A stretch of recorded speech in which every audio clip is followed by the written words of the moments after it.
Selamat pagi, Bapak dan Ibu sekalian. Terima kasih sudah join pada pagi hari ini. Selamat datang di webinar kami, Unlocking Next Gen Mobile App Security Solutions to Combat Advanced Cyber Threats, yang diselenggarakan oleh Trinet dan juga Stellium. Gimana nih Bapak Ibu, habis sahur masih pada puasa kan? Boleh dong di chat nih, ada siapa aja ya di sini untuk partisipannya, boleh di absen hadir, hadir, hadir gitu kali ya Bapak Ibu.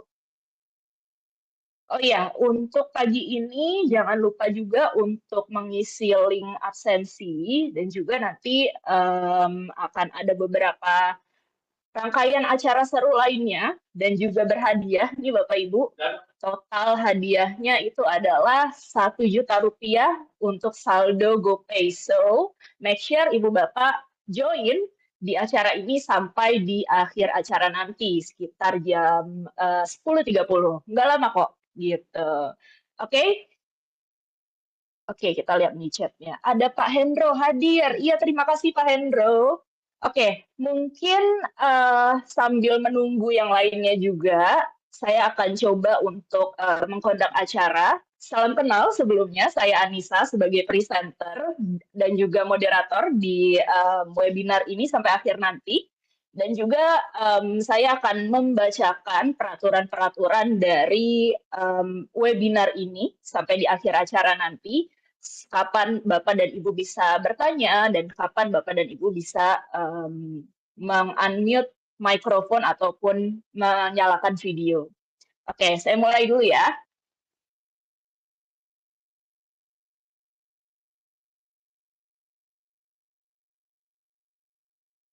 Oke, jadi aturan peserta webinar di Webex, jadi mohon Ibu Bapak mengganti format nama menjadi nama strip nama perusahaan. Nah, jadi kita bisa membedakan nih, ini Ibu Bapak ini dari perusahaan yang mana ya gitu. Jadi mohon di rename Pak, Bu, di bagian namanya itu ada titik 3, nanti bisa diklik, terus ada nama rename, itu bisa di rename jadi nama peserta strip perusahaan. Seperti itu.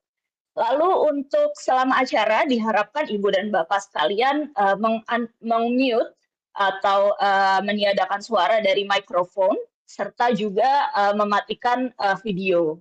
Video nanti bisa dinyalakan Ibu Bapak ketika nanti kita ada di sesi interaktif atau Q&A.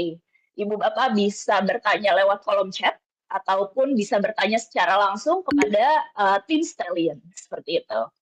Dan juga untuk bertanya sebenarnya bisa juga dengan raise hand dan juga nanti ketika saya sebagai moderator mempersilahkan Ibu Bapak untuk berbicara, nanti Ibu Bapak bisa langsung memberikan pertanyaannya kepada tim Stellium. Dan juga nih yang menarik juga nih Bapak Ibu, untuk empat penanya tercepat nanti juga akan ada hadiahnya masing-masing dari peserta yang menanyakan 4 penanya tercepat itu akan mendapatkan saldo GoPay masing-masing Rp100.000. Dan juga untuk selanjutnya saya akan memberikan informasi mengenai agenda kita pada hari ini. Jadi nanti sekali lagi kami ingatkan Ibu Bapak untuk mengisi form absensi agar kami bisa tahu nih Ibu Bapak dari perusahaan mana aja dan juga kontaknya untuk kita bisa diskusi lagi lebih lanjut ke depannya. Lalu nanti akan ada di sini juga sudah hadir Mr. Hong dari Stellium untuk memberikan sambutannya kepada kita. Lalu nanti akan dilanjutkan solusi dan juga demo use case oleh Pak Bagus dari tim Stellium juga. Nanti akan ada sesi tanya jawab yang tadi saya bilang 4 penanya tercepat akan mendapatkan saldo GoPay masing-masing Rp100.000. Nah, setelah itu akan kita lanjutkan kuis yang mana tiga peserta dengan peringkat tertinggi nantinya juga akan mendapatkan hadiah GoPay juga nih Rp100.000 masing-masing gitu. Jadi banyak nih kesempatan untuk Ibu Bapak memenangkan memenangkan GoPay, memenangkan hadiah yang kita sediakan hari ini. Lalu di akhir, nanti menjelang di akhir akan ada pengisian feedback form. Dari feedback form itu nanti akan kita undi lagi tiga pemenang akan mendapatkan masing-masing kembali Rp100.000 dari GoPay. Lalu nanti kita akan ada penutupan dan juga foto bersama. Jadi make sure Ibu Bapak semuanya jangan leave di tengah. Jadi sampai akhir kita bersama-sama seperti itu.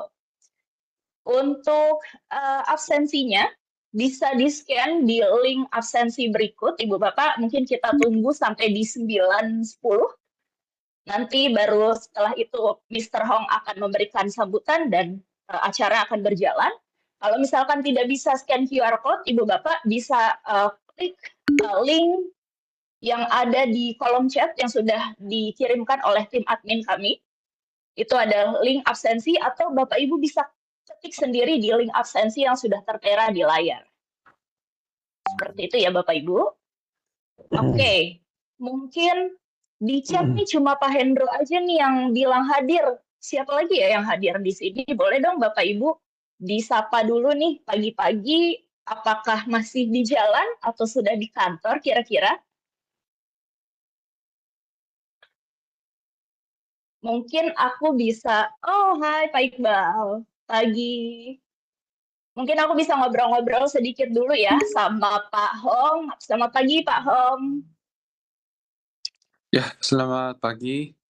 Selamat pagi Pak. Gimana Pak, lagi di Jakarta atau sedang di Korea Pak Hong? Ya, saya lagi di Jakarta. Oke, so hari ini nanti Pak Hong juga akan menemani kita ya Pak sampai akhir acara ya Pak ya? Ya, betul. Siap. Jadi ada banyak nih Pak Hong. Kalau Pak Hong lihat di chat ada banyak yang ngechat untuk hadir gitu ya. Nah, untuk Bapak Ibu saya ingatkan sekali lagi untuk namanya mohon bisa diganti menjadi nama strik perusahaan biar kita bisa tahu ya Bapak dan Ibu dari perusahaan yang mana seperti itu. Oke. Mungkin 1 menit lagi ya kita tunggu untuk teman-teman mengisi absensi. Setelah itu kita akan bisa memulai webinar segera. Terima kasih Pak James dari Frontliner. Ada Pak Taufik juga, ada Pak Iqbal, Pak Hari Santio, Pak Anton, dan juga Pak Hendro. Oke. Mungkin ada yang belum aware. Di rundown acara ini nanti sedikit saya ulangi bagi yang baru hadir ya. Artinya kita akan tunggu untuk teman-teman semua mengisi form absensi. Setelah itu akan ada sambutan sedikit dari Pak Hong. Lalu kita lanjut ke presentasi solusi dan juga demo. Setelah itu ada sesi tanya jawab yang mana 4 penanya tercepat akan dihadiahi masing-masing GoPay senilai Rp100.000. Lalu kuis dengan 3 peserta peringkat tertinggi mendapatkan GoPay kembali Rp100.000 masing-masingnya. Lalu pengisian feedback form yang nantinya akan diundi namanya 3 orang yang beruntung akan mendapatkan Rp100.000 lagi. Jadi jangan sampai Ibu Bapak tidak memperhatikan materi karena ada banyak hadiah-hadiah menarik nih yang bisa Ibu Bapak dapatkan gitu ya ketika nantinya bisa menjawab pertanyaan atau bisa memberikan pertanyaan gitu. Dan juga untuk produk Stellion ini pastinya juga sangat berguna bagi perusahaan Ibu Bapak karena bisa mengamankan mobile app Ibu Bapak sekalian. Oke, sudah 9.10. Mungkin saya akan stop sampai di sini. Saya akan menyerahkan panggungnya kepada Pak Hong untuk memberikan sambutan. Silakan Pak Hong.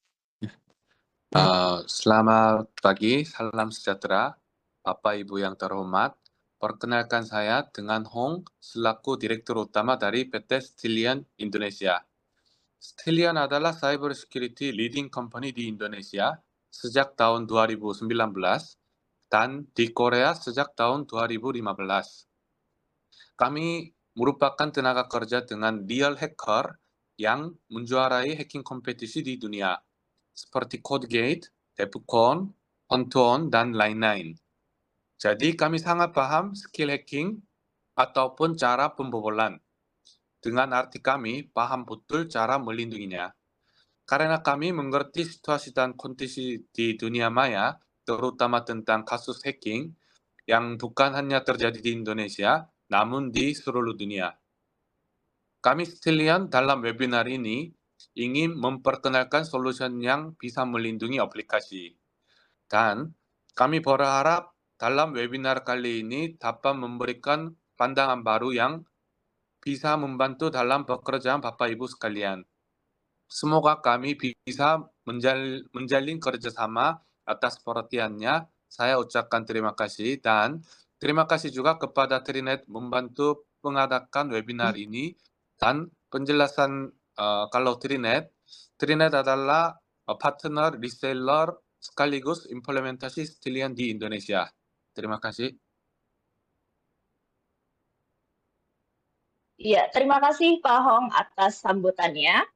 Untuk selanjutnya, sebelum saya serahkan ke Pak Bagus untuk kita mulai materi, tidak lupa juga saya tetap ingatkan Ibu Bapak sekalian yang sudah hadir, terima kasih. Dan juga jangan lupa dicek di kolom chat, itu ada absensi, link absensi. Jadi jangan lupa untuk mengisikan link absensi, karena nanti akan ada lucky draw yang bisa kita undi untuk mendapatkan hadiah GoPay. Seperti itu. Oke, mungkin tanpa berlama-lama langsung saja saya serahkan kepada Pak Bagus Dewantara sebagai perwakilan dari Prince kalian untuk memberikan materinya. Silahkan Pak Bagus. Ya, terima kasih banyak Mbak Anissa. Suara saya jelas ya, Mbak Anissa? Jelas, Ya. Pak. Oke. Ya, terima kasih banyak Mbak Anissa. Selamat pagi semua Bapak-Bapak dan Ibu sekalian.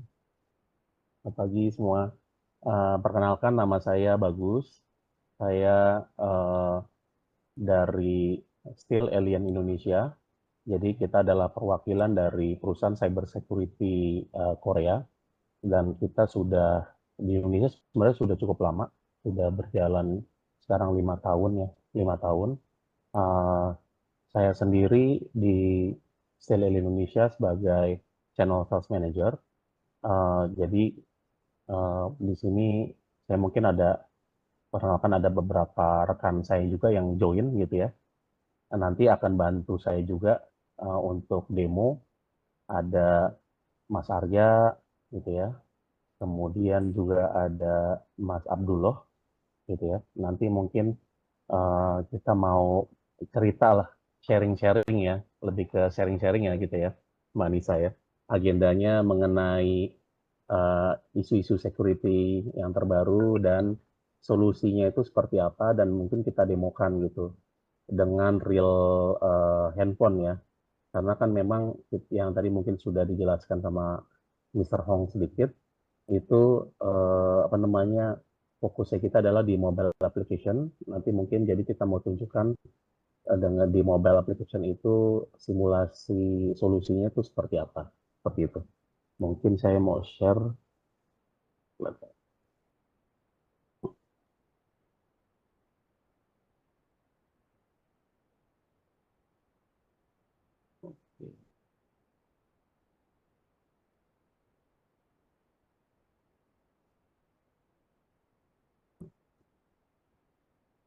Oke, slide saya terlihat ya, tadi saya. Sudah, Pak Bagus. Oke. Silahkan. Oke. Nah, mungkin saya mau menyambungkan dengan tadi Mr. Hong bahas bahwa memang ekspertisnya kita gitu ya. Memang perusahaan ini didirikan itu oleh hacker memang. Jadi pendiri perusahaan ini Mr. Canampak ya. Beliau sendiri sudah juara CodeGate. Jadi CodeGate itu kalau misalkan Bapak Ibu cek itu adalah kompetisi hacking terbesar di dunia. Dan Mr. Canampak sendiri ini juara sejak SMA malah. Dari SMA sudah juara. Jadi memang perusahaan ini dibangun sama real hacker dan kita sekarang perusahaannya berkembang dengan tenaga ahlinya itu sekitar 100 plus ya. 100 plus itu juga 80% juga real hacker gitu. Jadi memang di sini saya pengen bicara mengenai hacking ya. Terutama mengenai hacking dan bagaimana impact-nya gitu ya terhadap Indonesia ya terutama ya. Kalau misalkan Bapak Ibu mungkin tahu mengenai hacker ya, itu kan biasanya yang terbayang itu seperti ini. Ini hacking ya. Nah, ini eh, ini nggak real ya. Ini aslinya nggak kayak gini hacking gitu. Ini kan versinya Hollywood gitu. Kalau Hollywood itu kelihatannya kayak hacking itu kayak ngetik cepat gitu ya. Yang sebenarnya yang diketik apa gitu kan. Jangan-jangan yang diketik Microsoft Word gitu kan. Jadi sebenarnya real hacking itu nggak bukan seperti ini gitu. Kalau hacking itu memang lebih banyak perencanaan. Jadi sebenarnya mencari celah dan kira-kira mau masuknya itu lewat mana gitu. Masuknya lewat mana dan setelah masuk selanjutnya mau apa gitu kan ya. Sampai nanti kita bisa dapat expose isu kritikal dan melakukan eksploitasi gitu ya. Jadi eh, poinnya adalah eh, lebih banyak bagaimana cara metode masuknya dan bagaimana cara eksploitasi isu kritikalnya seperti itu. Nah, kalau di Indonesia sendiri memang use case-nya banyak ya. Karena di Indonesia itu jadi sasaran empuk banget gitu buat para hacker gitu. Karena penduduknya memang banyak, artinya kalau misalkan ada suatu layanan, entah itu layanan mobile banking atau layanan pemerintah gitu ya, itu pasti penggunaan juga banyak gitu. Misalkan kalau kita hack, anggap aja misalkan di Malaysia gitu, anggap aja gitu ya. Malaysia itu mungkin sekitar 40 juta gitu ya jumlah penduduknya. Kalau kita sendiri kan ada 200, di atas 200, mungkin 250 juta ya kita ya. Jadi memang dari sisi skill itu memang kita jumlahnya penduduknya banyak. Artinya kalau jumlah penduduknya banyak, kalau misalkan ada satu layanan, itu pasti usernya juga banyak juga. Jadi memang kalau sekali hack, satu titik, misalkan mobile app gitu ya, udah pasti data yang bisa bocor juga dapatnya juga banyak juga gitu. Makanya kalau misalkan tidak salah, kalau kita lihat berita, itu sekali dapat data itu pasti banyak banget. Kalau misalkan contohnya paspor 34 juta gitu ya, yang punya paspor di Indonesia gitu. Jadi sekali hack misalkan mobile e-paspor aja gitu ya, itu kita bisa langsung dapat 34 juta data. Artinya memang memang apa kayak di Indonesia itu jadi pasar yang menarik lah gitu untuk hacking gitu ya. Terus BPJS Tenaga Kerja 19 juta gitu ya. BSI kemarin 15 juta gitu ya. Pertamina 44 juta gitu. Jadi memang eh, di Indonesia ini jadi isu yang kritikal banget gitu untuk hacking. Nah, jalan masuknya hacking ini macam-macam ya, Bapak Ibu ya kalian. Bisa di ini kalau misalkan kita cek gitu ya, top 10 itu masuknya lewat mana sih? Nah, ada yang dia masuknya lewat email gitu ya. Dia itu melakukan social engineering ya, misalkan penawaran-penawaran gitu ya, yang palsu gitu ya, atau misalkan kita menang, dianggapnya menang gitu ya. Atau misalkan tiba-tiba ada yang mau transfer kita uang gitu ya. Nah, itu salah satu jalan juga social engineering supaya kita melakukan sesuatu, misalkan melakukan klik link atau gimana. Atau bisa jadi dia lewat network gitu ya. Kita pakai WiFi eh, misalkan di hotspot di mana gitu ya, di tempat umum gitu ya. Padahal kita tidak tahu itu sebenarnya hotspotnya itu hotspotnya punyanya hacker gitu. Pada saat kita masuk, laptop kita terjangkit gitu atau handphone kita terjangkit. Nah, malware yang tersimpan di handphone atau laptop itu pada saat kita bawa ke network di kantor itu juga bisa menyebar gitu. Nah, itu juga salah satu jalan. Nah, jalan lain itu adalah contohnya mobile application. Nah, ini yang sekarang ini jadi makin meningkat. Menurut Kaspersky ya, datanya Kaspersky, itu mobile app rate itu meningkat itu sampai sekitar 40% gitu tiap tahunnya gitu. Artinya memang mobile app itu jadi sesuatu yang menarik gitu, rentan gitu, rentan. Dan kita juga sudah di Stellian sendiri, kita juga sudah analisa gitu. Di Indonesia itu dari sisi mobile application itu benar rentan banget. Banyak tidak ada yang pakai perlindungan gitu sama sekali gitu. Nah, sementara handphone itu kan berbeda ya, Ibu ya. Beda kalau kalau dulu saya nih mungkin Gen Z yang eh, ngerasain dari handphone tuh mulai ada ya, zaman Nokia 3310 itu kan datanya kita cuma di apa di SIM card ya, cuma address book gitu ya. Jadi handphone tuh nggak ada data gitu, sebenarnya cuma address book aja gitu. Jadi hacking menghack menghack Nokia 3310 itu ya tidak menarik lah. Cuma dapat ini aja gitu kan, data address book gitu kan. Tapi kalau kita lihat yang sekarang ya, itu benar-benar datanya itu semua ada di handphone. Jadi di notebook itu bahkan mungkin bisa dibilang cuma data kantor ya. Cuma data kantor dan nggak banyak karena biasanya disimpannya di cloud juga, di Google Cloud gitu, atau misalkan di apa namanya, di Cloud Drive gitu ya, Cloud Drive-nya Microsoft gitu. Nah, yang menarik itu justru malah hacking mobile application. Karena di handphone datanya, dan terutama datanya itu paling banyak itu adalah di mobile app-nya sendiri. Karena di mobile app itu adalah data pribadi kita. Kita ngomong data pribadi, terus kemudian dokumen-dokumen pribadi, data bisa jadi transaksi keuangan atau transaksi eh, eh, e-commerce misalkan yang kita lakukan gitu, seperti itu. Nah, makanya eh, mobile app ini jadi sesuatu yang penting banget, jadi titik masuk dan jadi titik yang penting banget untuk di-secure gitu ya. Karena memang ini jadi data, jadi jalannya masuknya untuk apa? Untuk hacking, bisa jadi malware bentuknya atau dia scripting yang bisa dimasukkan gitu ke apa, ke dalam mobile application tersebut. Makanya banyak kasus-kasus gitu ya, kasus-kasus yang melibatkan masuknya itu lewat mobile app gitu ya. Ada case-nya di mobile contohnya gitu di tahun 2023 gitu ya.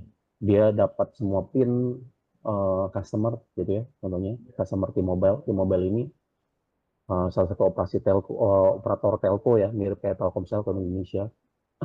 Terus Talk gitu ya, 5 juta data gitu leak gitu ya, dan lainnya gitu. Nah, jadi memang ini semakin meningkat dari tahun 2022 aja sampai ke tahun 2023 itu peningkatan itu sampai di atas 100% gitu. Jadi memang benar-benar jadi apa? Jadi lahan buat para hacker. Termasuk mobile app yang ada di pemerintahan, bukan cuma di swasta aja. Kalau di swasta mungkin paling banyak dipakai mobile banking gitu ya. Mobile banking, uh, insurance contohnya gitu ya. Tapi kalau di swasta itu banyak layanan-layanan pemerintah, termasuk dia misalkan BPJS gitu ya. Kemudian ada layanan satu atap gitu ya, atau misalkan layanan pengurusan paspor. Itu jadi penggunanya juga sangat banyak karena skalanya itu nasional, yang menggunakan itu hampir seluruh masyarakat Indonesia, mulai dari apa istilahnya, yang muda gitu sampai yang umur gitu, seperti itu. Nah, cara attack-nya itu sebenarnya bagaimana sih gitu. Nah, biasanya common case itu kalau untuk mobile application threat itu, yang mau dikejar adalah bagaimana caranya bisa dapat source code-nya dari aplikasinya. Kalau misalkan aplikasi yang bisa kita gunakan itu kan bisa platformnya Android atau iOS. Kalau Android sendiri, filenya itu adalah APK biasanya. Kalau misalkan di iOS namanya IPA gitu filenya. Nah, sebenarnya filenya APK ini kita reverse engineering, jadi tekniknya namanya reverse engineering, itu untuk bisa dapatkan source code-nya. Nah, source code inilah yang jadi penting banget, karena kita bisa lihat analisa source code-nya itu, bagaimana komunikasi dari aplikasinya ini ke belakang, ke server atau ke database misalkan. Nah, dengan kita mengetahui analisa ini, kita bisa melakukan banyak hal. Contohnya kita bisa menyadap dan mengambil data di belakang, seperti itu. Nah, caranya itu bagaimana? Ini nomor simpel sebenarnya. Jadi kita bisa pakai handphone yang sebenarnya sudah dikondisikan istilahnya.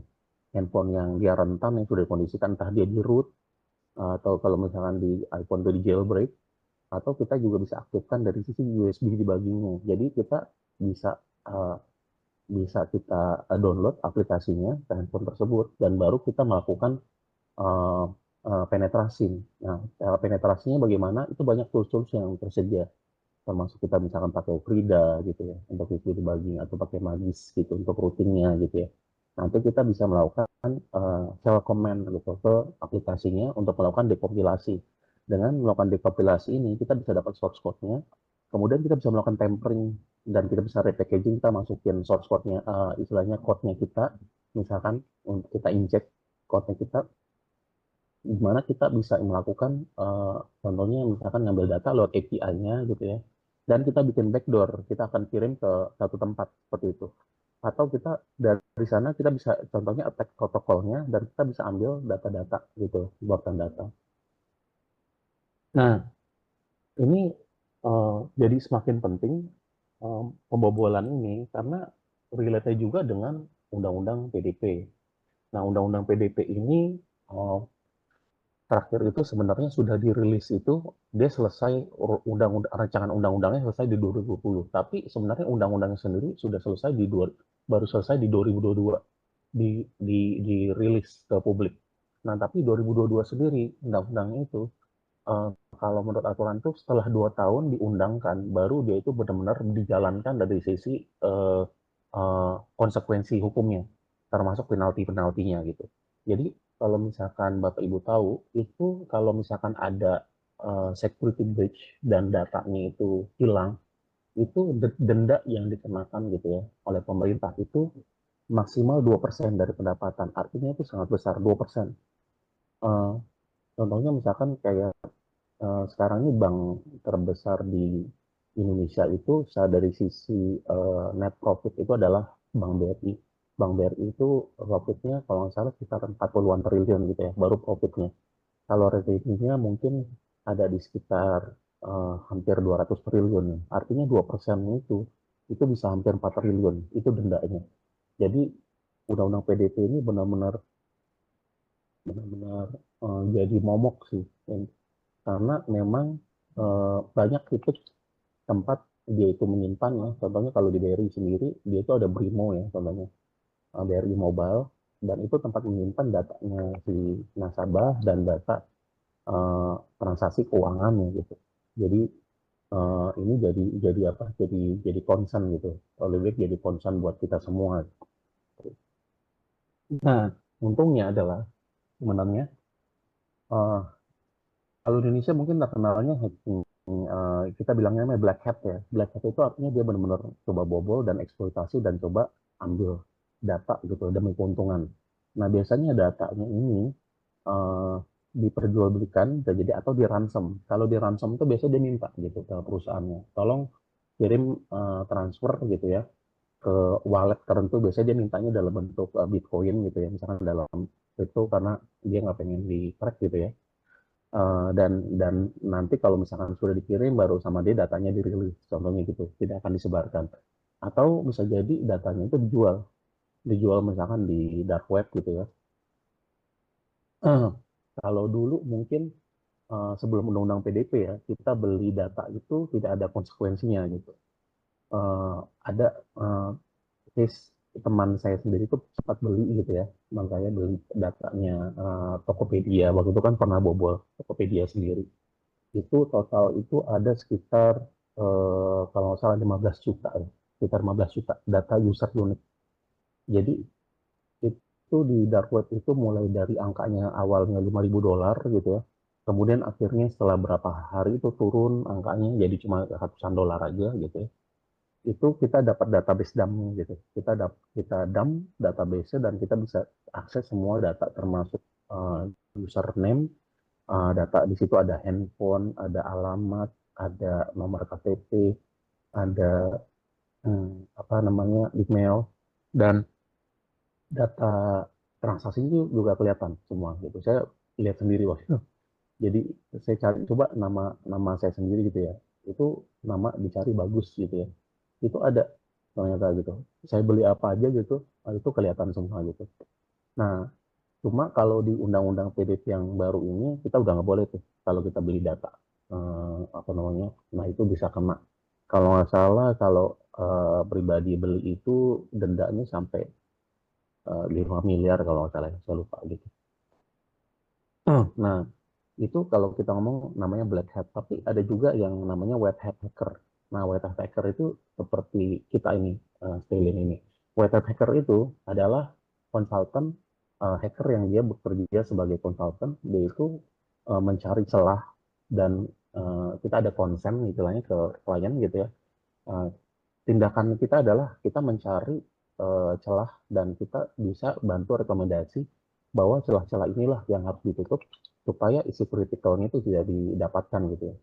Nah, termasuk contohnya kita ngasih rekomendasi untuk apa namanya, untuk reguler update gitu ya. Dan dari sisi white hat hacker ini selain bisa menyerang juga bisa mendefense gitu. Gimana caranya bisa menutup celahnya. Nah, solusi inilah sebenarnya yang kita mau bawa. Jadi karena kita tahu mobile application itu rentan, kita sediakan solusinya gimana cara bisa defense, bisa membantu supaya mobile app itu terproteksi gitu. Nah, dengan software kita dan juga ada tim yang di belakangnya membantu kalau misalkan sewaktu-waktu eh, dia bobol dalam artian ada teknik-teknik metode yang baru yang belum di cover, tapi kita harus bisa tutup cepat-cepat, buru-buru untuk supaya makin setiap saat itu terlindungi seperti itu. Ini mungkin saya perkenalkan sedikit ya mengenai perusahaan kita. Jadi di nama perusahaan kita Stellion. Stellion. Jadi ini kita logonya unik, logo alien. Jadi Still Alien. Jadi kita uh, uh, dari slogan Still Alien Technology. Nah, kita bisnisnya itu ada 4. Karena kita memang punya expertise di hacking, dunia hacking. Nah, expertise ini kita gunakan dalam core bisnisnya kita. Yang pertama adalah kita punya mobile app security solution dengan nama AppSuite. Jadi AppSuite ini seperti jubah ya. Jadi kayak pelindungan suit, kayak kita ngomong Iron Man suit, ini kita AppSuite. Jadi kita ngelindungin aplikasinya. Terus kemudian kita ada security consulting. Jadi security consulting ini contohnya misalkan melakukan penetration test ya. Ini kita bisa lakukan juga. Misalnya kalau penetration test kan berdasarkan checklist. Contohnya pakai awards gitu ya, checklistnya. Tapi kita juga bisa melakukan red teaming. Red teaming itu adalah bagaimana cara kita attack dan kita dapatkan isu kritikal dan kita bisa eksploitasi. Misalkan dari customer, coba kita minta di attack gitu red teaming, pengen tahu dapat critical isunya apa, dan coba eksploitasi dan coba ambil data. Nah, itu kita bisa lakukan. Dan ini dari tahun 2015 kita lakukan, itu 100% success rate kita. Kita pasti berhasil. Pasti, dan kita dapat itu bukan cuma isu minor, tapi isu kritikal pasti kita dapat. Gitu. Nah, karena tadi yang seperti saya cerita, karena kita expertise di situ, dan memang kita consulting ini yang kita lakukan bukan cuma buat dengan swasta, tapi juga dengan pemerintah, government. Kalau di sendiri, kita itu bisa dibilang timnya kita tuh military grade. Jadi grade militer kita, karena kita digunakan juga sebagai apa namanya, sebagai cyber army, tentara militer untuk cyber warfare dengan Korea Utara. Nah, mungkin kalau Bapak Ibu sekalian dengar berita ya, mungkin bisa googling juga nanti atau dicek di YouTube ya. Itu kemarin baru ada kejadian, itu tanggal 21 Februari kalau nggak salah ya. Itu baru terjadi pencurian kripto terbesar sepanjang sejarah. Dan Bapak Ibu tahu sebenarnya pelakunya siapa? Korea Utara. Jadi ini membuktikan Korea Utara itu tidak bukan kaleng-kaleng ya. Dia itu bukan kaleng-kaleng, walaupun dia itu negaranya terisolasi. Tapi sebenarnya mereka dari sisi kemampuan militer dan kemampuan digitalnya itu mereka tinggi gitu. Nah, ini kemarin dari hasil investigasi itu nama apa namanya, walletnya itu yang menyediakan dia perusahaan trading kriptonya itu berbasis di Dubai, dan pencurian itu total nilainya itu 1,5 miliar dolar. Nah, itu dibilangnya pencurian kripto terbesar sepanjang sejarah, dan dilakukan itu sama nama threat actor-nya itu Lazarus dan hackernya itu orang Korea Utara. Dan dicurigai memang itu di state sponsor, itu didanai sama pemerintah Korea Utara, dan itu hasil dari hackingnya itu digunakan untuk peningkatan militer. Jadi beli rudal gitu, termasuk proyek nuklirnya Korea Utara gitu. Jadi bukan buat pribadi gitu. Jadi itu membuktikan bahwa ternyata Korea Utara itu benar advance banget gitu. Nah, ini yang dilakukan sama tim kita. Stallion itu yang kita hadapi hari-hari gitu. Yang kita hadapi adalah hacker yang memang advance dari Korea Utara, seperti itu. Dan yang ketiga, kita punya bisnis cyber legal system. Ini kita ada sistem pelatihan cyber hacking. Kita punya cyber hacking center sekarang ini, kerjasama dengan BSSN. Itu kita yang bangun di BSSN, itu kantornya di BSSN Sawangan. Nah, di BSSN Sawangan itu dapat dana hibah dari Korea, dan pemenang tendernya kita di Korea sana, dan kita membangun dari sisi termasuk gedung, termasuk pelatihan, hackingnya, termasuk materinya juga dari kita juga. Jadi mulai dari beginner sampai dia advance, dia bisa sebagai red team atau sebagai blue team, itu bisa pakai sistem kita. Dan sistem yang sama ini juga dipakai juga untuk competition hacking. Itu tiap tahun itu ada ASEAN Hacking Competition, itu terakhir di Jakarta di Hotel Sheraton Gandaria City, itu pakai sistem kita juga ini, cyber system. Dan yang terakhir kita ada R&D, process and development, di mana kita ada custom services, biasanya dengan pemerintah atau dengan swasta. Itu kita bisa melakukan contohnya operasi intelijen, operasi militer, cyber hacking, itu juga kita uh, uh, apa namanya, ada juga case-case portofolio seperti itu. Nah, kantor sendiri kita ada headquarter di Seoul, tapi di Jakarta kita di SCBD dan ada di South Quarter di Jakarta Selatan. Nah, mungkin saya mau jelasin nih. Ini profilnya CEO kita nih, misalnya Kanam Park. Nah, ini di tahun 2009 sudah jadi juara Codegate International Contest. Dan saya termasuk beruntung juga bisa ketemu beliau nih ya kemarin, sempat datang selama seminggu, ada ketemu beberapa customer kita di sini dan sama ketemu dengan instansi pemerintah juga gitu ya, Mr. Park ini. Dan ini untuk CTO kita, Mr. Shin. Mr. Shin sendiri juga adalah profesor cyber security di Azure University. Jadi memang tim kita itu benar timnya itu expertise spesifik banget main di cyber security seperti itu. Nah, mungkin saya masuk. Kita ngomong tadi mobile apps security, ada kerentanan di sana, terus solusinya seperti apa? Ini solusinya kita, AppSuite Premium. AppSuite Premium ini adalah all-in-one, kita apply di mobile app-nya Bapak Ibu sekalian, itu jadi kita bisa protect aplikasinya. Nah, cara kerjanya bagaimana? Cara kerjanya itu adalah yang kita proteksi sebenarnya aplikasinya dan source code-nya. Nah, kalau aplikasinya sendiri, semua titik-titik teknik-teknik hacking yang sekarang ini biasa dilakukan, itu kita tutup. Contohnya misalkan pakai handphone yang sudah di-root. Nah, itu kita tutup. Oh, kalau ini handphone sudah di-root, dia nggak mau. Aplikasi tidak mau nyala. Kemudian dekompilasi tidak bisa juga. Mau nyalain USB debugging, kita coba mau akses dengan USB debugging, misalkan kita connect ke notebook gitu ya, kita coba scripting, nggak bisa juga. Jadi emulator, misalkan kita nggak pakai handphone nih, ya hackernya dia pakai emulator aja gitu ya, coba download aplikasi dan coba hacking dari emulator itu kita eksploitasi, itu juga tidak bisa. Jadi semua kemungkinan-kemungkinan itu kita coba tutup. Yang kedua adalah dari sisi source code-nya. Source code-nya itu kita lindungi. Nah, source code-nya itu pada saat dia berhasil dikompilasi, reverse engineering, kita tahu source code-nya dan kita coba inject source code-nya si hackernya itu. Tapi dengan teknologi kita, source code itu akan dikaburkan. Jadi dia tidak akan tahu source code aslinya seperti apa gitu. Dan ini semua fitur ini kita sudah tes kita berkali-kali dalam bentuk proof of concept, drilling gitu ya. Itu memang ini berjalan dan ini kalau kita ngomong on paper ya, kita sering ketemu sama kompetitor gitu ya. Bapak Ibu sekalian, ini memang ada solusi dan memang kompetitor kita punya juga.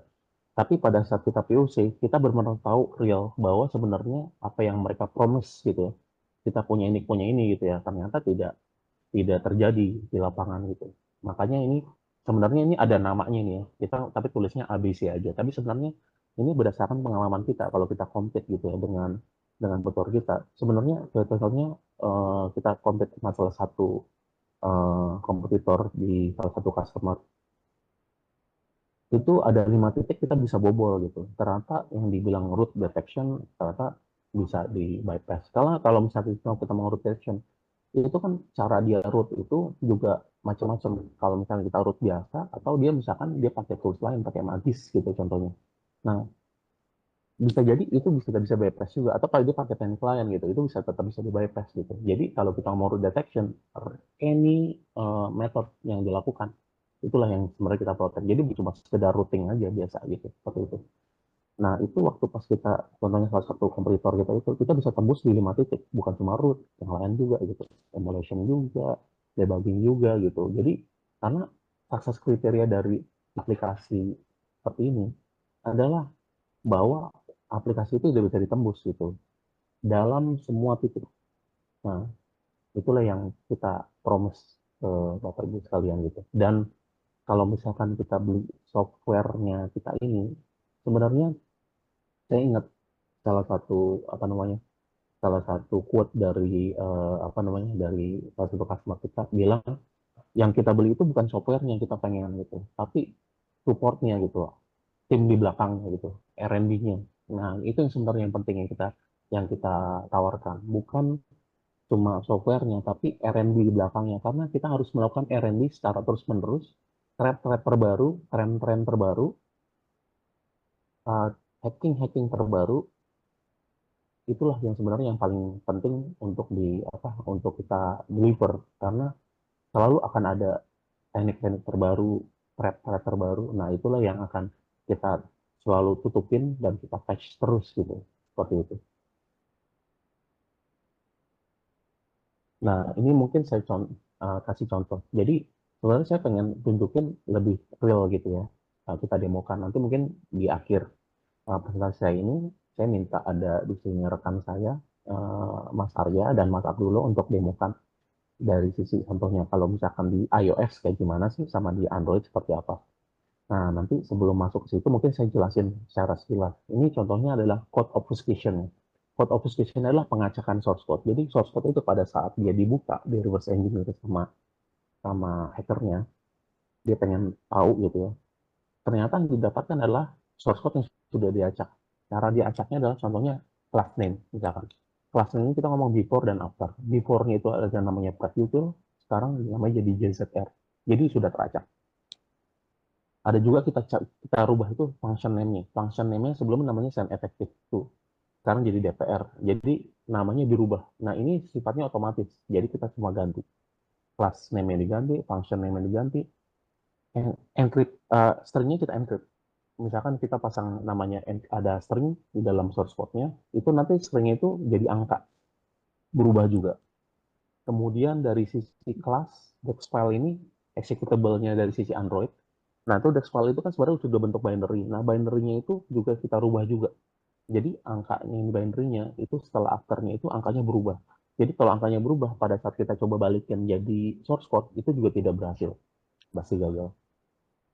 Control flow ini dari sisi logik aplikasinya. Logik aplikasi juga kita acak juga. Sebelumnya misalkan dia ada setelah ini, selanjutnya ini, if, terus else, terus kemudian if lagi, terus else lagi. Tapi setelah kita pasang absolute, itu jadi ngacak. Dia setelah if-nya itu tiba-tiba ada for gitu. Jadi ini code-nya jadi ngawur loh. Nah, API, nah ini penting sekali nih. API ini adalah bagaimana cara kita berkomunikasi ke database di belakang.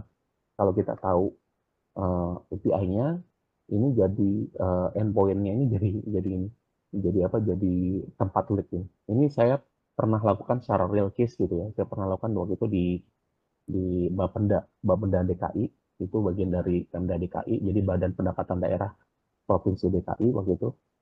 Waktu itu timnya saya, waktu itu saya masih ada usaha sendiri gitu ya.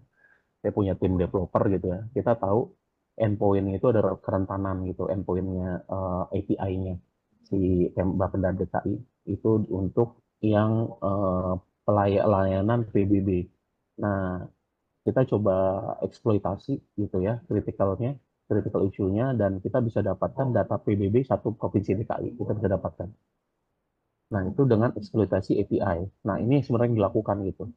Kalau API-nya kita ketahuan, kita bisa eksploitasi dan kita bisa dapetin semua database di dalam dalam aplikasi tersebut, seperti itu. Nah, ini kita acak. Jadi sebelumnya ini kita tahu struktur API-nya, sekarang jadi ngacak. Jadi kita tidak tahu API-nya itu seperti apa. Kemudian dari sisi yang lain-lain, contoh misalkan dekompilasi. Dekompilasi ini adalah teknik di mana file APK-nya itu misalkan kita coba rubah jadi source code. Nah, ini biasanya contohnya pakai Dexujar. Nah, Dexujar ini waktu dijalankan, itu dia gagal. Dia fail. Ini bisa dipastikan pasti gagal, tidak bisa berhasil. Kemudian routing yang tadi saya jelasin, teknik routing apapun yang dilakukan, itu dia pasti akan detect dan akan matikan aplikasinya Atau misalkan kita ngomong dari sisi library-nya kita coba edit-edit gitu. Nah itu juga gagal juga. Seperti itu. Jadi semua kemungkinan metode-metode yang mungkin untuk coba mobile app-nya itu kita coba tutup. Gitu. Nah untuk bisa jadi gambaran mungkin saya akan coba demokan gitu ya. Mungkin pertama dari sisi iPhone dulu, iOS, biar jadi gambaran. Saya akan dibantu dengan Mas Abdullah nih, atau Mas Rian nih, biasa kita panggil. Bentar ya, saya coba close dulu. Saya coba serahkan Mas Abdullah, mungkin minta tolong ditampilkan. Eh, Halo Pak, Mas Abdullah bisa share ya? suara saya udah dengar belum? Iya, kedengeran. Tapi Oke. agak kecil. Oh, agak kecil ya? Iya, oke. Nah, ini Mas Rian nih. Oke, izin share screen semua. Iya, Mas Oh, Rian, videonya juga bisa ditampilin Mas Rian. Biar kelihatan gantengnya udah Mas Rian. kelihatan belum Pak? Oke. Udah terlihat? Iya sudah. Mas Rian minta tolong dinyalain aja videonya biar biar kenalan, biar tahu Mas Oh, Rian. ya. Ya, Ya, kameranya bisa diaktifkan, Mas Rian. ya. Oke. Nah, ini Mas Rian ini adalah customer engineer kita gitu di Shell Indonesia. Jadi memang kita secara perusahaan memang kita ada PT Indonesia, kita sudah jalan 5 tahun dan kita punya tim technical gitu. Nah, ini Mas Rian salah satunya. Mungkin Mas Rian bisa dimulai. Oke, selamat pagi semuanya. Perkenalkan nama saya Rian dari Sel Alien. Di sini mungkin saya akan mendemonstrasikan ya untuk aplikasi yang udah terimplementasi AppSuite dan aplikasi yang belum terimplementasi AppSuite di iPhone yang sudah di jailbreak. Oke, langsung saja. Nah, di sini saya memakai iPhone 7 Plus ya. Tuh, Ibu Bapak, di sini iPhone 7 Plus di untuk iOS-nya di 15.8.3. Kemudian untuk aplikasinya kita akan coba lah aplikasi internal. Ada dua versi aplikasi. Yang di atas ini aplikasi yang sudah terimplementasi library dan di bawah adalah aplikasi yang belum terimplementasi library AppSuite. Untuk toolsnya atau library yang saya pakai untuk menjailbreak iPhone adalah Dopamine ya. Mungkin bisa dicari nanti. Dopamine itu adalah jailbreak untuk iPhone dan iPad menggunakan chipset A12 sampai A15 yang menjalankan di iOS 15 sampai eh, di iOS 15 gitu. Untuk fungsi utamanya yaitu adalah untuk menjailbreak iPhone untuk ininya Ibu Bapak. Sini udah ada untuk jailbroken ya, jadi udah terjailbreak untuk iPhone ini. Nah, mungkin untuk kita buka yang pertama adalah aplikasi yang belum terproteksi. Tadi yang di bawah ya, Ibu Bapak. Yang saya buka, nah ini aplikasi internal kita. Nah, untuk aplikasi internal ini memungkinkan kita untuk menginstal Twig atau kita bisa memodifikasi sistem atau kita bisa mengubah kodenya dari kode hex stringnya menggunakan Filza atau semacamnya di store. Kalau di sini saya memakai Silip untuk menginstal Twig, package Twig-nya. Nah, kemudian untuk aplikasi yang kedua adalah aplikasi yang udah terimplementasi AppSuite, Bapak Ibu. Nah, di sini ketika saya buka, dia langsung akan menampilkan alert perangkat Anda terdeteksi jailbreak. Nah, bahwa dan langsung force close. Deteksi ini bekerja memeriksa file sistem yang dimodifikasi, proses yang berjalan di latar belakang, atau adanya tweak jailbreak. Nah, ini adalah langkah keamanan yang penting untuk melindungi aplikasi dari eksploitasi oleh pihak yang tidak bertanggung jawab. Jadi, mau kita buka berapa kali pun dia akan tetap menampilkan alert dan akan langsung terproses. Jadi tidak ada tidak ada user itu tidak bisa masuk ke dalam fitur lebih dalam lagi. Karena ketika membuka aplikasi, sudah ada alert dan langsung force close dengan menggunakan library App Suite ini. Nah, mungkin ini ya untuk implementasi dari sisi iOS-nya. Mungkin sekian dari saya. Mungkin saya lanjutkan ya, Pak Bagus, Oke, ke Mas Arya ya, selaku oke. Terima kasih banyak, Mas ya, Rian. siap. Tadi mungkin demo untuk iOS-nya, mungkin kita lanjut untuk demo Android. Kalau di Android seperti apa? Kalau yang tadi iOS, kita coba temper dari sisi handphone itu adalah kita jailbreak. Nah, kalau yang Android ini sebenarnya tidak perlu sampai di root, tapi kita coba pakai dari USB debugging. Mungkin Mas Arya bisa tolong apa namanya ditampilkan, Mas Arya. Silakan Mas Arya. Tolong videonya juga sekalian Mas Arya. Oke, kasih. Halo, kalau saya kedengaran. Kedengaran Mas? Ya sudah Mas Arya, silakan.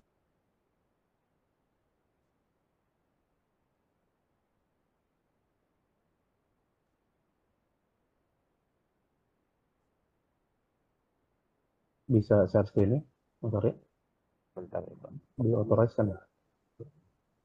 Oh, masih belum. Oh ya, oke. Sudah. Dapat, Pak. Oke, jadi selamat pagi semuanya. Jadi sekarang sih saya akan menemukan kerja si Substitute untuk yang perbandingan dengan menggunakan aplikasi yang sudah diproduksi dan sebelum proteksi Substitute. Oke, jadi di sini untuk Android ini saya kurang lebih seperti yang sudah rekan saya Mas dulu tadi tunjukkan. Ini saya menggunakan device yang sudah di temper, yang sudah ada setelah keamanan, dan saya akan run aplikasi yang berproteksi dan tidak proteksi. Nah, ini untuk Android ini saya memakai device Android OS 5 yang dan dengan OS Android versi 14 yang bisa saya tunjukkan. Ini Belum muncul itunya apa namanya tampilan device-nya. boleh ada nggak? Ah ya oke.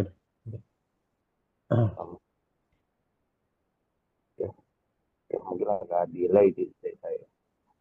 Di sini kelihatan untuk device name dan OS versinya. Nah, kemudian kita untuk celah yang saya masukkan di device ini yang sudah Pak Bagus mention sebelumnya, ini adalah USB debugging. Nah, di sini kita bisa lihat pada beberapa options ini. Sudah kelihatan? Oke, jadi untuk mengaktifkan USB debugging ini cukup dengan mengaktifkan beberapa option dan set on USB debugging ini. Nah, di sini untuk USB debugging ini secara umum ini ada sebenarnya bisa dibilang cukup mudah dan cukup develop ya. Tapi ini juga merupakan celah keamanan untuk device, terutama untuk aplikasi juga. Nah, pada umumnya ini aplikasi yang sudah di-shade ini akan mendeteksi USB ini sebagai ancaman keamanan.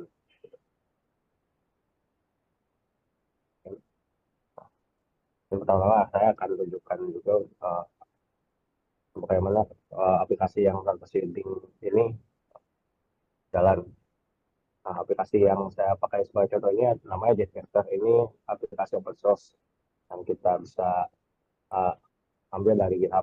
Nah, ini sebagai bentuknya ini ada aplikasi pocket player, tapi ini hanya sebagai pocket player, jadi tidak ada fungsi rumit. Nah, ini terlihat nih kalau untuk aplikasi yang normal ini dia berjalan tanpa ada warning atau ada deteksi aman. Dan sini untuk aplikasi normal ini sudah ini bisa membahayakan. Bahayanya kenapa? Dia bisa USB debugging ini atau debugging in general ini dia bisa mengedit nilai-nilai atau value yang ada di aplikasi. Nah, kalau untuk misalkan aplikasi banking, dia juga tidak menutup kemungkinan bisa mengedit juga saldo atau mengedit nilai-nilai saldo atau mungkin nilai lainnya. Gitu. Nah, tugas lain itu juga dari debugging juga bisa mencuri data seperti data login atau data informasi penting. Selanjutnya setelah kita lihat yang normal ini, kita akan kelihatan aplikasi yang sudah diproteksi oleh Upshoot.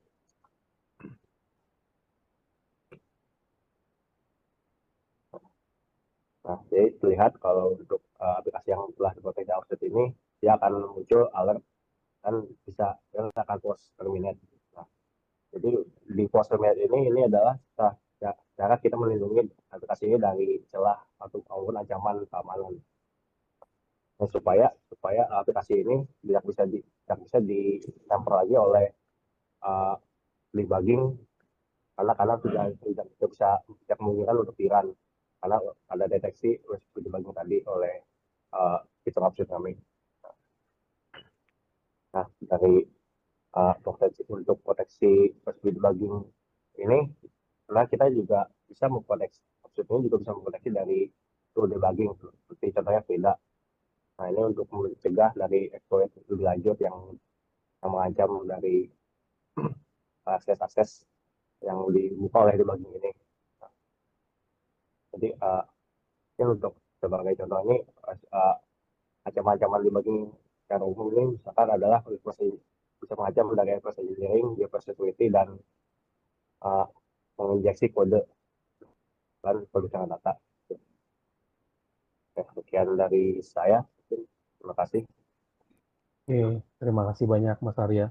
Jadi ya mungkin saya coba simpulkan nih, Bapak Ibu sekalian, setelah demo ini kita masuk ke penutup ya, kesimpulan bahwa memang karena kita tahu nih trennya itu makin meningkat ya, mobile application serangan terhadap mobile application, dan memang kalau mobile application itu tidak pakai shielding ya,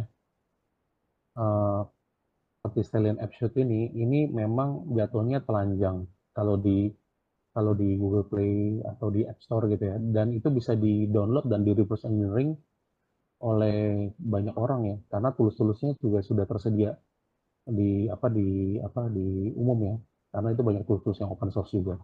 Jadi memang ini kalau menurut saya jadi solusi yang mandatori ya, penting banget, mandatori banget. Memang kalau mobile application itu nanti di-download buat publik, itu memang harus pakai Stellian Upshoot seperti itu sih. Jadi mungkin dari saya seperti itu untuk presentasinya hari ini. Nanti mungkin saya kembalikan lagi ke Mbak Anissa ya. Gitu. Terima kasih banyak.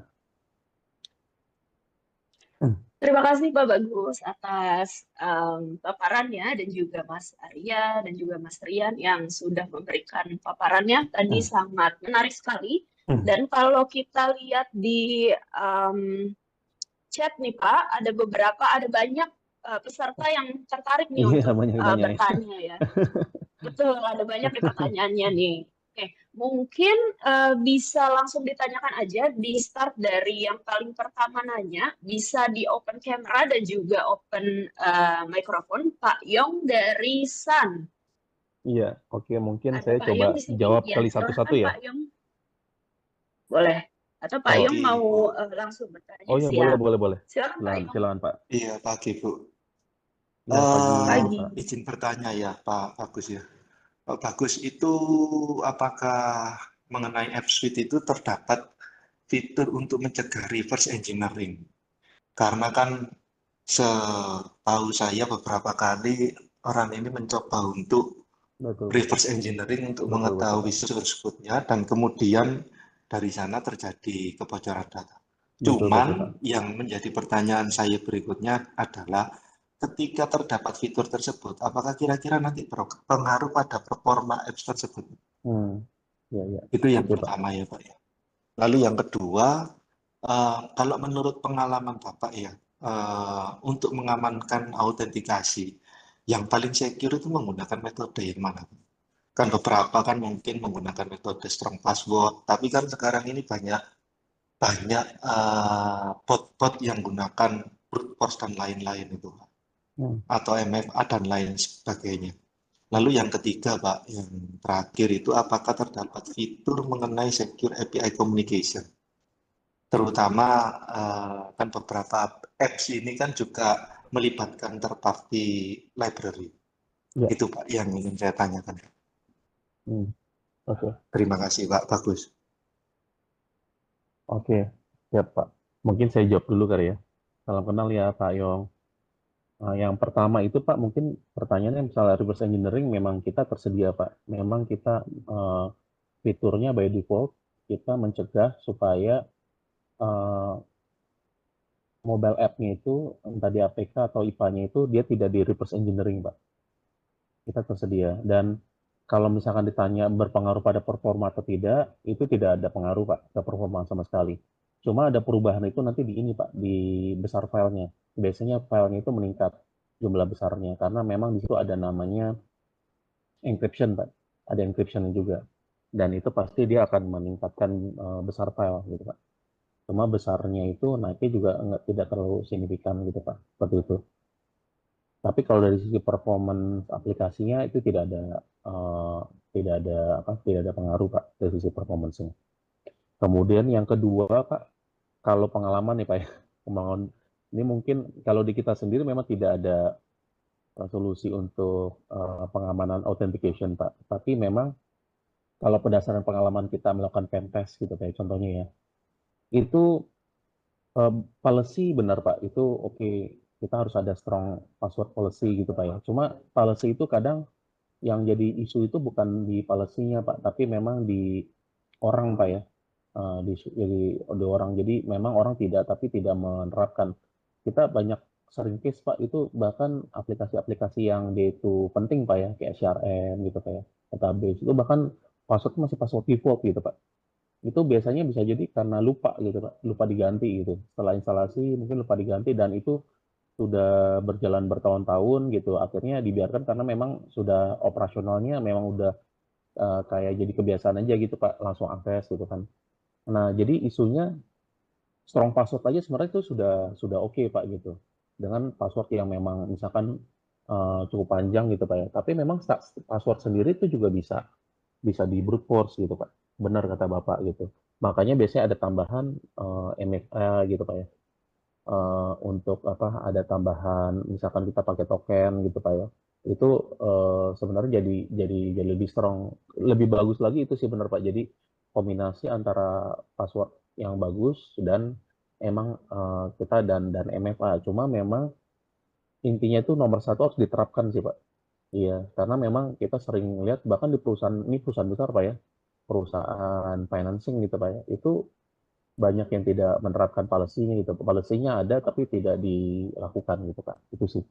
Terus yang ketiga, tadi mengenai fitur secure API communication itu kita tidak ada Pak, karena memang aplikasi kita itu bukan untuk mengamankan API-nya Pak. Yang kita amankan itu sebenarnya aplikasi dan source code-nya gitu. Jadi cuma komunikasi API-nya itu biasanya kan di hardcode di source code-nya Pak. Nah, itu yang kita coba hide Pak. Kita sembunyikan gitu API-nya. Tapi kalau komunikasinya sendiri antara waktu pas pemanggilan API-nya itu kita tidak mengamankan gitu Pak. Gitu. Karena memang fungsinya kita bukan pengamanan di situ Pak. Yang kita amankan itu adalah mobile application-nya Pak. Seperti itu. Ya, mungkin mudah-mudahan menjawab Pak ya. Pak ya. Terima kasih Pak.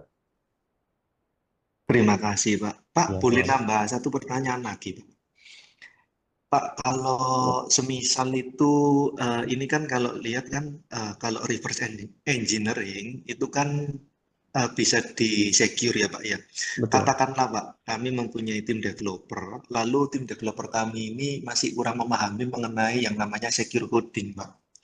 Jadi kalau semisal katakanlah di dalamnya itu terdapat satu code yang tidak secure sehingga menyebabkan nantinya Betul. aplikasi tersebut bisa di Betul. SQL injection atau dan yang lainnya, apakah itu juga termasuk Pak?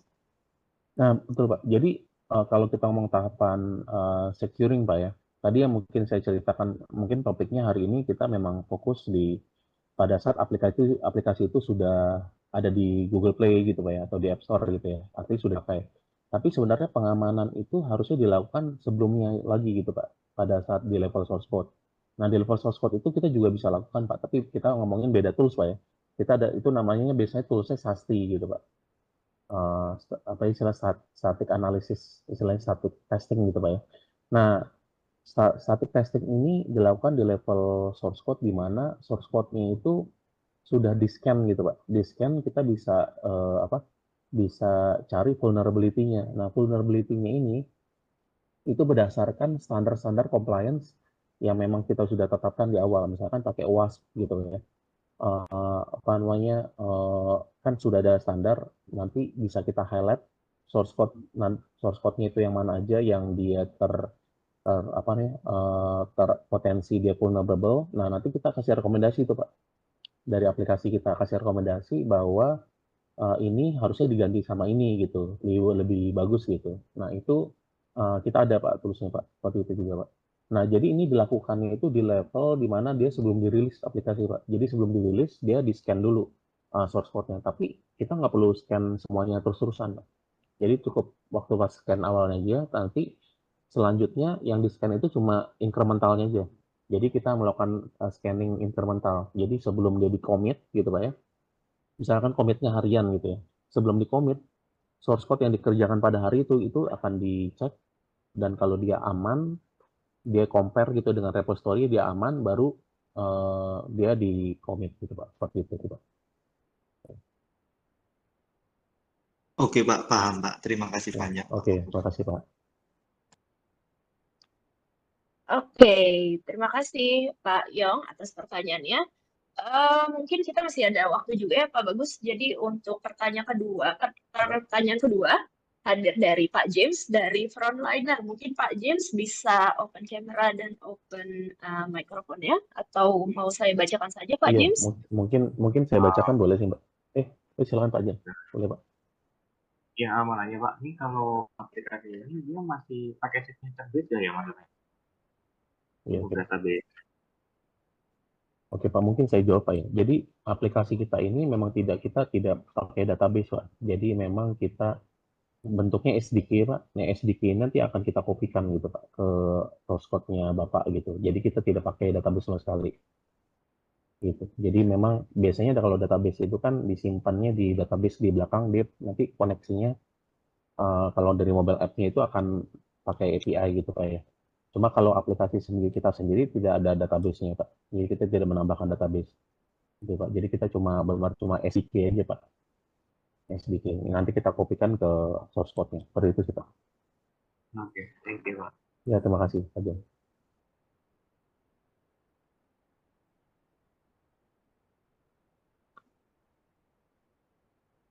Oke, mungkin bisa dipilih Pak Bagus karena waktu juga ya. Jadi untuk pertanyaan yang dan mungkin dari Pak Anwar nih, dari Pak Anwar semakin marak yang nomor 1, semakin marak dan banyak Mungkin yang terkena serangan mungkin melalui mobile saya lanjut device. ke Pak Anwar nih. Ini pertanyaannya menarik nih, soalnya ada Oke, Pak. undang-undang PDP juga ya. Terima kasih Pak Anwar pertanyaannya. Salam kenal ya Pak. Jadi kalau yang pertama itu semakin marak, pertanyaannya adalah semakin marak dan banyak terkena serangan mobile device berapa tahun terakhir gitu. Nah, advice-nya bagaimana? Poin vital apa yang perlu dipahami dan diprioritaskan oleh user? Oke Pak. Jadi memang kalau kita ngomong mobile application ini Pak, yang paling penting itu adalah sebenarnya bukan pengamanan di endpoint-nya Pak, kalau dari sisi poin kita. Kalau dari perspektif Bapak, karena Bapak menyediakan layanan gitu Pak ya, karena Bapak tidak punya kontrol terhadap handphone atau device yang dimiliki oleh si customer gitu Pak, si user kan Pak ya. Misalkan Bapak punya layanan mobile banking gitu Pak, kan Bapak tidak punya akses sama sekali terhadap handphonenya gitu Pak ya. Yang Bapak cuma bisa kontrol adalah aplikasinya gitu Pak. Jadi karena memang Bapak cuma bisa kontrol aplikasi, kecuali misalkan handphonenya employee gitu Pak ya, employee Bapak, itu kita bisa pasang MDM gitu Pak ya. Emang kita kontrol lah gitu handphonenya. Tapi kalau handphonenya user, customer kan kita tidak bisa akses. Jadi kita bisa kontrol cuma aplikasinya kita sendiri aja. Nah, kita fokusnya adalah pengamanan aplikasinya, Pak. Nah, cara pengamanan aplikasinya itu kita satu life cycle, Pak. Satu life cycle itu mulai dari dia dari dia coding gitu, Pak. Mulai dari coding itu sudah harus dicek vulnerability-nya, jadi sudah aman pada saat dia rilis gitu. Nah, pada saat dirilis kita tambahkan lagi hardening seperti Selenium App Suite ini, Pak. Jadi dia aman dari sisi pembobolan juga, Pak.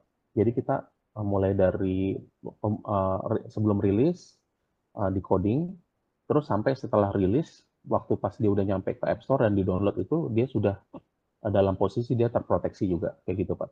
Jadi itu poin vitalnya, Pak, dari sisi source code-nya, sama dari pada saat dia, bagaimana caranya dia tidak dibobol pada saat aplikasi sudah rilis. Nah, yang kedua, mengenai undang-undang PDP, Pak. Itu sudah pasti, Pak, yang kena itu, yang pasti disudutkan tuh tim IT. Udah pasti, Pak.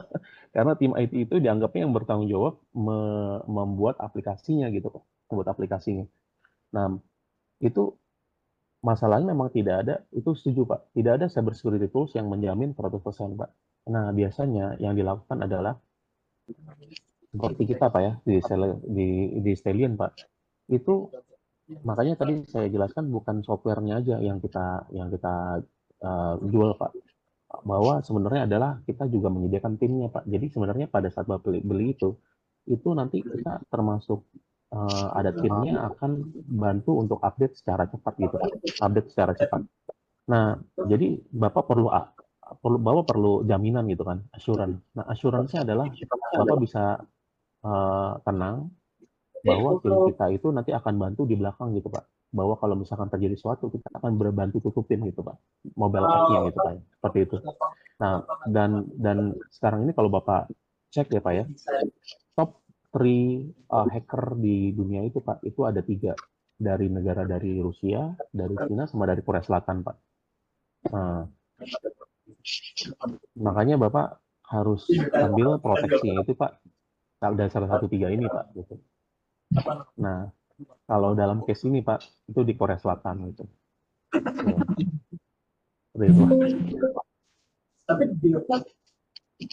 Ya. Jadi mungkin mudah-mudahan bisa menjawab, Pak, ya.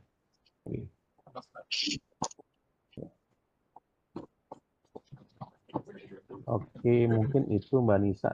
Mungkin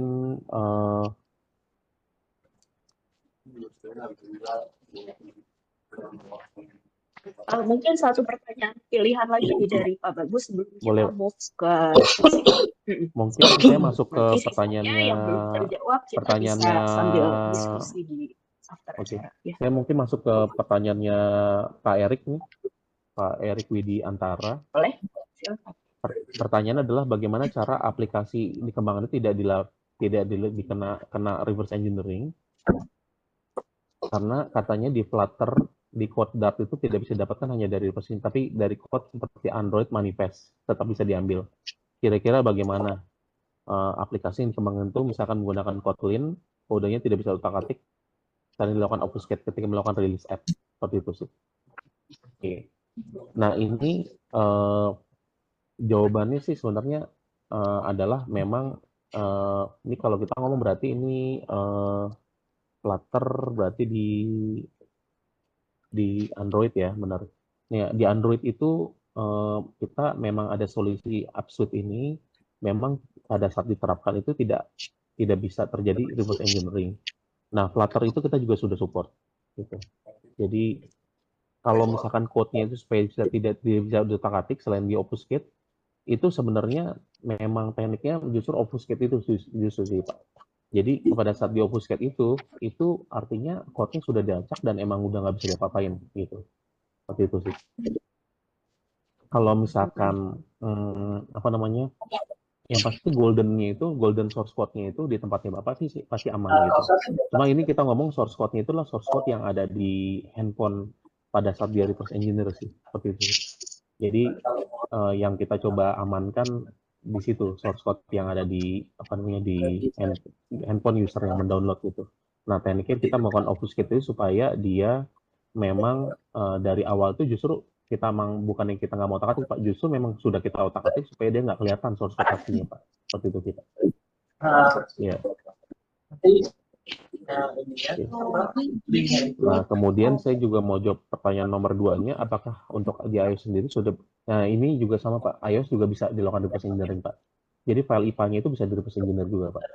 Nah, makanya kita juga ada versi iOS-nya. Jadi versi iOS-nya ini kita nanti juga pasang di Xcode gitu Pak ya, atau Xamarin. Nah, itu pada saat dipasang itu memang kita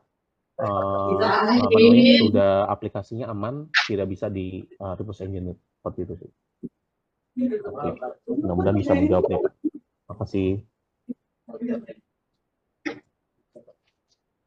Oke, terima kasih Pak Bagus atas jawaban dari pertanyaannya. Ya. Untuk Bapak-Bapak yang pertanyaannya belum sempat terjawab, sama tim kami sudah dicatat dan juga nanti akan di email ya, dibantu juga sama tim sekalian untuk menjawab pertanyaan dari pertanyaan Bapak-Bapak yang belum sempat terjawab.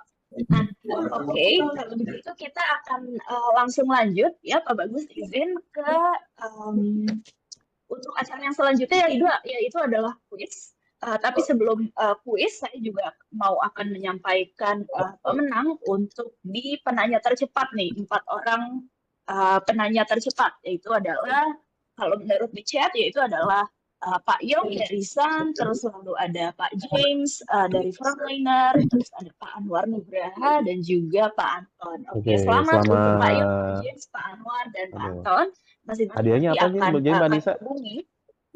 Ya, nanti masing-masing akan kami hubungi untuk mendapatkan saldo GoPay senilai Rp100.000. Nah, untuk peserta yang lain, Bapak Ibu jangan tinggal dulu. Iya, siap. Jadi untuk Bapak Ibu yang lain, jangan leave the room dulu, karena kita masih akan lanjut dan masih ada sisa 600.000 total saldo GoPay yang bisa kita bagi-bagi nih.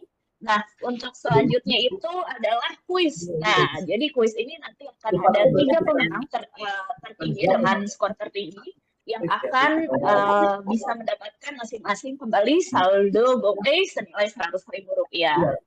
Oke. Saya akan izin share screen. Saya boleh jawab juga ya, Mbak? Sebentar. Maka perlu menata biar tidak susah tampilannya. Oke. Printernya nggak bisa ya? Oke, apakah layar saya sudah terlihat? Sudah terlihat, Mbak. Oke, jadi Ibu Bapak bisa langsung saja join ke joinmyquiz.com/pro, lalu enter code-nya, atau nanti admin kami akan share link untuk join kuisnya. Nanti untuk namanya silahkan di-set nama strip perusahaan. Jadi untuk Bapak dan Ibu yang sudah terlanjur join tapi belum ada nama perusahaannya, silahkan di-rejoin lagi, terus selalu rejoin dengan menyertakan nama perusahaannya biar kita bisa mengakses ya Bapak Ibu ini dari perusahaan yang mana gitu untuk kita kirimkan hadiahnya seperti itu. Pak Anwar dan Pak Rian boleh Pak untuk namanya nanti silakan di close dulu lalu di rejoin untuk menyertakan strip nama perusahaannya ya Pak Rian dan Pak Anwar, silakan Pak. Juga Pak Budiman nih, Pak Budiman ini dari perusahaan mana ya? Boleh Pak untuk disertakan namanya juga Pak?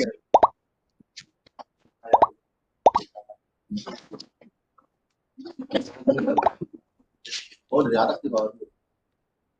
Oke, kita akan tunggu sampai 1 menit lagi kali ya. Kita 10.20 akan mulai.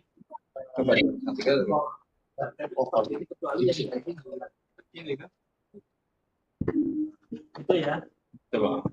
Record dulu semuanya. Mungkin kalau dari tim sekalian sebagai penyemangat aja kali ya. Karena nanti hadiahnya jangan ke tim sekalian juga nih. Sebagai tim hore aja nih di kuis ini nih. Oke? Apakah ada yang masih mau join lagi?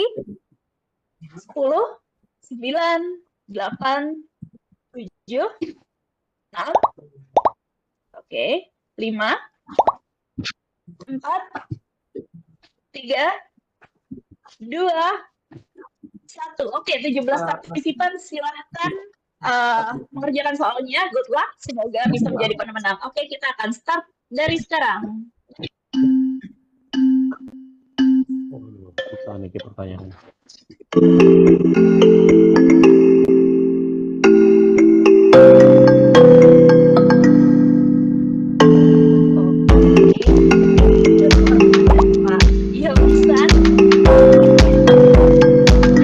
Luar biasa.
Wah, luar biasa, luar biasa. Apakah Mas Danang sudah?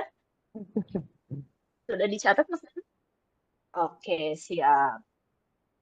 Luar biasa.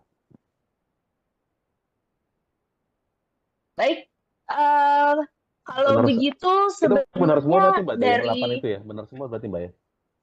betul sudah benar semua Oh. gitu. Jadi tadi pertanyaan sebenarnya harusnya ada ya, cuma kelihatannya ternyata adanya munculnya itu di bagian peserta ya? gitu. Peserta ya? Jadi ada Iya, pertanyaannya, Bagian betul. peserta Jadi ya? ada pertanyaan, siapa nama CEO Stallion? Nah, kalau misalkan yang memperhatikan tadi Pak Bagus presentasi apa tuh pasti akan bisa jawab tuh tadi gitu. Jadi untuk teman-teman yang tadi sudah menang di kuis, saya ucapkan selamat sekali lagi.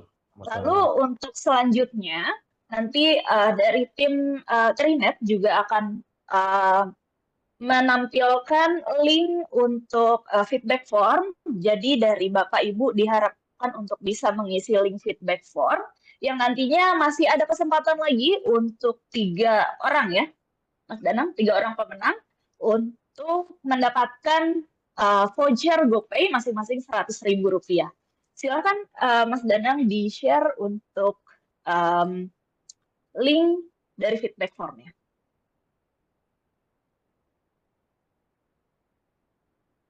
Aduh, enak nih. GoFood ya, pesan GoFood ya Mbak ya?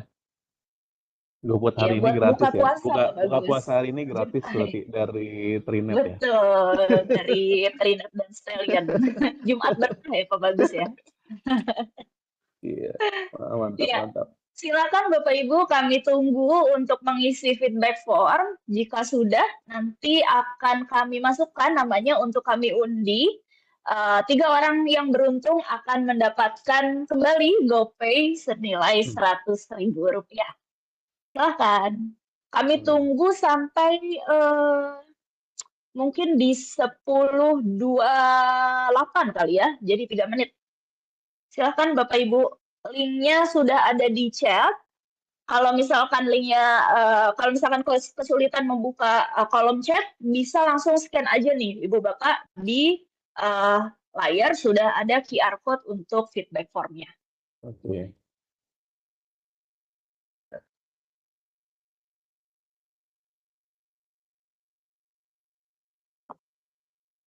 Jadi sambil menunggu nih Pak Bagus, untuk Stellion ini berarti solusinya sudah sangat proven juga ya Pak Bagus Iya, ya benar, Mbak. di Di customer-customer. Korea Selatan itu kita adalah market leader. Kita 60% market share, punya 60% market share untuk mobile app protection, seperti itu.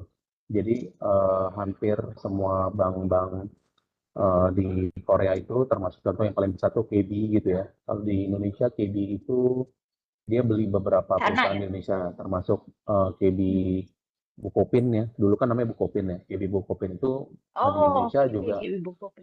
juga pakai kita juga. Terus ada KB Valburi ya, itu termasuk top 3 ya, top 3 broker ya, top 3 broker, top 3 broker sekuritas itu juga pakai kita juga. Termasuk juga contohnya Shinhan Bank, kita juga punya case Adira Finance gitu ya. Jadi layanan pemerintah kita juga ada Diskominfo Bandung gitu ya. Jadi memang kita di Indonesia sendiri kita baru istilahnya baru expand gitu ya untuk market Indonesia. Tapi kalau di Korea kita sebenarnya sudah mature sih karena kita market leader di sana. Baik. Jadi berhubungan juga nih ya Pak dengan solusi PDP tadi yang Pak Bagus juga sempat sampaikan bahwa keamanan data ini sudah diberlakukan juga ya untuk Berlakukan. undang-undang dan juga Yang agak menakutkan itu sanksi sih, hukumnya. Mbak Nisa, karena ada denda 2% maksimal itu sih untuk 2% dari Betul, revenue betul. soalnya 2% dari revenue. Jadi Mm-mm. menurut saya terlalu besar sih. Tapi gimana lagi kan udah jadi undang-undang Betul. ya. Udah jadi undang-undang. Kalau 2% kan lumayan ya Pak kalau kita bagi-bagi untuk berbagi takjil gitu ya Iya. Pak ya daripada kita denda ya Pak. 2% soalnya bukan dari Baik. margin ya, tapi dari revenue gitu. Iya, betul.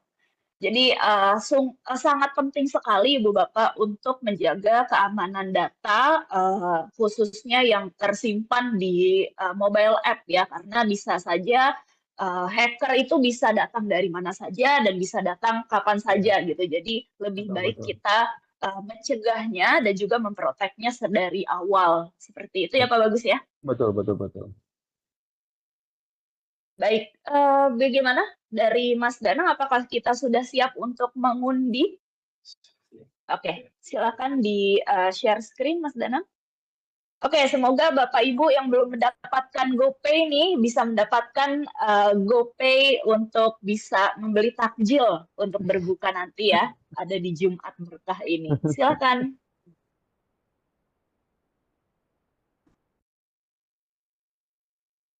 Waduh, keren nih. Ini. Oke, kita akan mulai dari yang pertama. Untuk pemenang pertama, kita akan mulai spin di 3, 2, 1.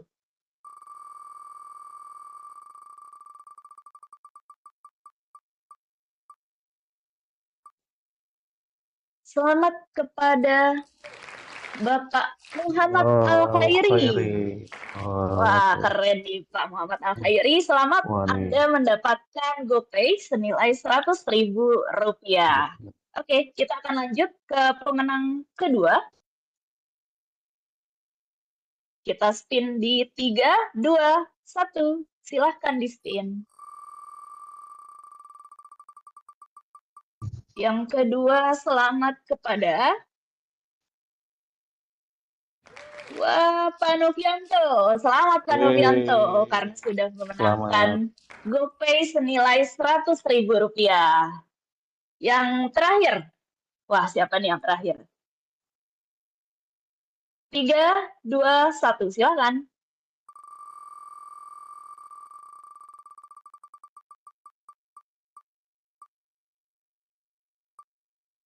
Selamat kepada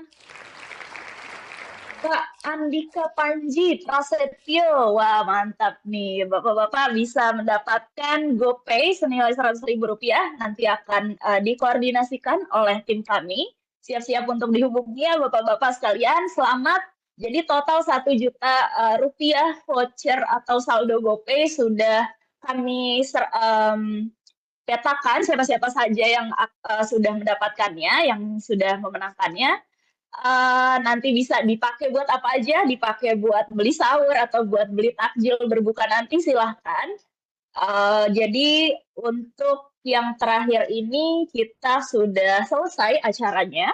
Selanjutnya dilanjutkan untuk kita foto bersama nih Bapak Ibu. Jika diperkenankan Ibu Bapak bisa buka kameranya untuk nanti akan kita screenshot untuk kita foto bersama nih.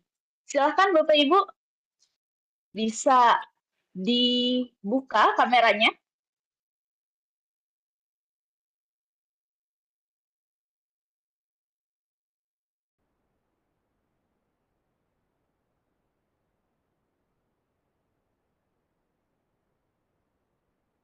Ya, sudah lumayan nih yang buka kamera. Silahkan, yuk teman-teman yang lain, Ibu Bapak, silahkan Pak, Bu, kita buka kameranya untuk kita bisa foto bersama, mengabadikan kenang-kenangan nih. Apalagi yang sudah ini ya, sudah menang GoPay. Wah, ini harus tunjukin nih wajah-wajahnya. Pak Yong, Pak Novianto, Pak James, ayo silahkan Pak dibuka kameranya.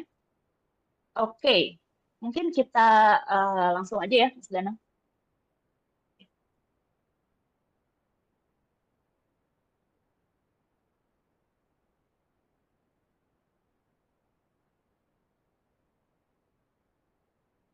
Oke, kita akan mulai. Senyum semuanya. 1, 2, 3. Oke, sekali lagi ya. Sekali lagi ya, Ibu Bapak. Senyum semuanya. 1, 2, 3. Oke. Siap. Terima kasih Ibu Bapak sekalian. Mungkin yang terakhir dari Pak Bagus, apakah ada penutup dari Pak Bagus? Ya, terima kasih Mbak Nisa. Jadi memang tadi sudah dijelaskan sama Mr. Hong bahwa di Indonesia ini kita hadir di Indonesia bukan sekedar kita jualan gitu ya. Kita hadir itu juga memang kita punya tim yang memang bisa bantu. Kita dari sisi teknikalnya kita juga sudah ada di Indonesia juga, dan kita juga dibantu ini sama Trinet nih.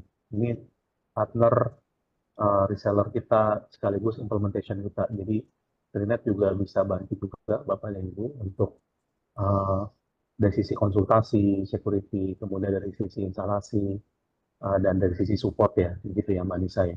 Jadi kita partneran dengan Trinet ini jadi salah satu partner strategis kita untuk kita bisa ekspansi di market Indonesia, seperti itu sih. Mudah-mudahan bisa kerjasama nih dengan Bapak dan Ibu sekalian. Terima kasih gitu. Terima kasih atas waktunya. Siap, terima kasih Pak Bagus atas paparannya dan tim juga atas paparannya yang sangat membuka insight bagi kita semua. Semoga nanti kita bisa banyak berdiskusi juga ya Bapak Ibu di setelah acara ini.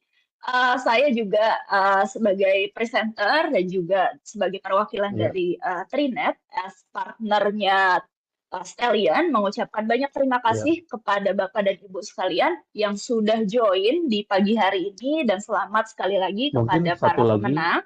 Satu lagi Mbak Nisa, saya mau info. Ya. Kita membuka ada training dan sertifikasi secara gratis gitu ya. Nanti mungkin akan diinfokan sama Trinet ya, waktunya kapan gitu ya. Siap. Nah, itu memang sertifikasi resmi dari kita. Ujiannya memang agak susah. Cuma nanti kita kasih bantu penemuannya dari sisi bahan-bahan yang dipelajari apa, dan kita juga ada trainingnya dulu gitu. Jadi nanti ini bisa istilahnya bisa dapat feel-nya lah gitu. Oh, ini ternyata cara proteksi mobile app itu kayak gini gitu untuk salient gitu ya. Nanti mungkin selanjutnya akan diinfokan dari Trinet di blasting gitu ya, Mbak ya, untuk yang mau daftar gitu ya. Kita set tanggalnya mau kapan gitu, seperti itu. Siap. Jadi untuk Ibu Bapak juga akan ada tambahan nih, seperti yang tadi sudah Pak Bagus bilang bahwa akan ada sertifikasi dan juga training gratis yang bisa nanti kami akan share juga setelah acara ini. dan juga semoga itu juga bisa menjadi nilai tambah pada pagi Betul. hari ini, selain karena mendengarkan materi gitu ya, jadi knowledge-nya akan lebih deep lagi dengan training dan juga sertifikasi. Iya. Kalau begitu, sekali lagi saya ucapkan terima kasih banyak kepada Ibu dan Bapak yang sudah bersedia hadir di webinar kali ini. Saya Anissa selaku presenter yang mewakili Trinet dan juga Stellian, pamit undur diri. Selamat pagi Ibu dan Bapak sekalian, selamat melanjutkan aktivitas kembali dan juga semoga sehat selalu. Ya, terima kasih banyak. Terima kasih Terima semua. kasih. Terima kasih semua. Izin live. Terima kasih.